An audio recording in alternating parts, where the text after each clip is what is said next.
कि अमेरिका में date ceiling का मसला उलझ गया है। आज एक्चुअली बहुत सारे छोटे छोटे फैक्टर्स हैं जिनने मिला के मार्केट गिरा है, लेकिन आप सिर्फ चार्ट रखिए स्क्रीन पे। कमेंट्री में देता रहूंगा। आखिरी के 30 मिनट में पूरा खेल हुआ है। 2-3 बड़े बड़े लाल बार बने, ये देखिए आप। अदरवाइज मार्केट उसी रेंज में था, दिन भर जैसे एक बहुत छोटे से दायरे में घूम रहा था। लेकिन आखिरी के 30 मिनट्स में मार्केट गिरा। क्यों गिरा आखिरी 30 मिनट्स में? क्योंकि वो बातचीत फेल हो गई जो हाउस लीडर और डीओपी के बीच में हो रही थी, जीओपी के बीच में बातचीत फेल हो गई। और उससे ये हुआ कि संकट बढ़ गया कि भाई क्या डेट सीलिंग सॉल्व ही नहीं हो रही है। इवन मिस्टर बाइडेन को अपनी G7 की मीटिंग ट्रिम करनी पड़ी। वो जल्दी लौट आएंगे, 2 देशों में नहीं जाएंगे और इस मसले को सुलझाएंगे, क्योंकि अब वित्त मंत्री भी कह रही है कि समय बिल्कुल नहीं है, कुछ ही दिन बचे हैं और अगर इसको नहीं सॉल्व किया गया तो बड़ा संकट खड़ा हो सकता है। हालांकि हम लोग लगातार ये कह रहे हैं कि मामला सॉल्व हो जाता है, हो भी जाएगा, लेकिन जिस तरीके से पैनिक हो रहा है वहाँ पे अब, उससे मार्केट डरा हुआ है। तो एक बड़ा रीज़न ये था कि आखिरी घंटे में जो आपको रेड बार दिख रहे हैं, ये दिख रहे हैं। अदरवाइज मार्केट गिरता नहीं इतना, फिर मार्केट एकदम एक रेंज में रहता है जैसे रोज रहता है। लेकिन कल जो गिरा वो इसकी वजह से गिरा। तो एक डेट सीलिंग का मुद्दा है। दूसरा ये कि इकोनॉमिक के बहुत सारे इंडिकेटर्स अब ये शो कर रहे हैं कि इकोनॉमी में सीरियस प्रॉब्लम आ रही है। होम डिपो के रिजल्ट आए, आउटलुक बहुत ख़राब दिया उन्होंने और उन्होंने अपने गाइडेंस कट किए हैं। स्टॉक गिरा और उससे सेंटीमेंट खराब हुए। रिटेल सेल्स अभी भी 0.4% बढ़ के आई, लेकिन एक्सपेक्टेशन था 0.8 का, उससे नीचे गिरी।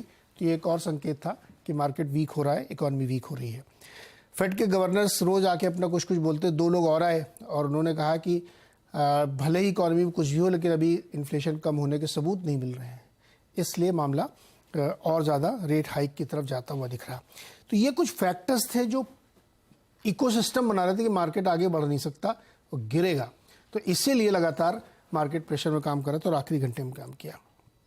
दूसरा, आप इकोनॉमी देखिए कैसे एशिया में भी दिक्कत आ रही है। सिंगापुर की सबसे बड़ी कंपनी है, या इधर साउथ ईस्ट एशिया की सबसे बड़ी कंपनी है जो इंटरनेट सर्विसेज देती है। सी नाम से उसका। सी नाम है? SEA। अच्छा, समंदर वाला सी, शी नहीं।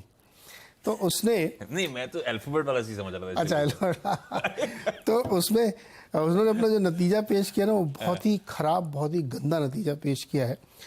उनका जो स्टॉक है करीब 18% गिरा हुआ है। उन्होंने दिखाया कि उनको 43% गेमिंग रेवेन्यू गिर गया है उनका। वन टाइम लॉस $10 करोड़ है और वो बड़े मैसिव ब्रूटली छटनी करेंगे, वन टाइम लॉस कम करेंगे और बहुत बड़ी पैमाने पे अपने बिजनेसेस को रिस्ट्रक्चर करेंगे। ये दिखाता है कि एशिया में भी वो जो बीमारी अमेरिका में शुरू हुई थी वो इधर भी आ चुकी है। तो ओवरऑल जो ग्लोबल इकोनॉमी है ना, उसकी हालत ठीक नहीं है। इस पेडेस्टल पे इन्फ्लेशन 5% पे स्टिक कर रहा है। तो ये है। अब इसमें थोड़ा सा इसको होता ना कि आग में घी डालने का काम इलान मस्क ने किया है। उन्होंने कल एक इंटरव्यू में कहा कि फेड जो है ना बहुत स्लो है, उसने ब्याज दरें बहुत धीरे धीरे बढ़ाई थी और अब वो धीरे धीरे ही कम करेगा। ये सबसे बड़ा कंसर्न है। और उससे बड़ा कंसर्न है US और चाइना के बीच में जो तनाव चल रहा है।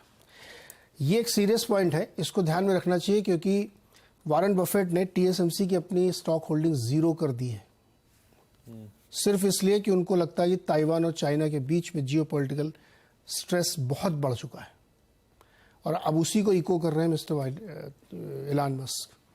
तो थोड़ा सा आज का मार्केट जो है कंसर्न भरा हुआ है। अलग अलग पॉकेट से अलग अलग तरह तरह के कंसर्न हैं, लेकिन सबसे बड़ा कंसर्न डेट सीलिंग का था, इसकी वजह से मार्केट गिरा है। तो आज क्या रखा चाहिए संकेत?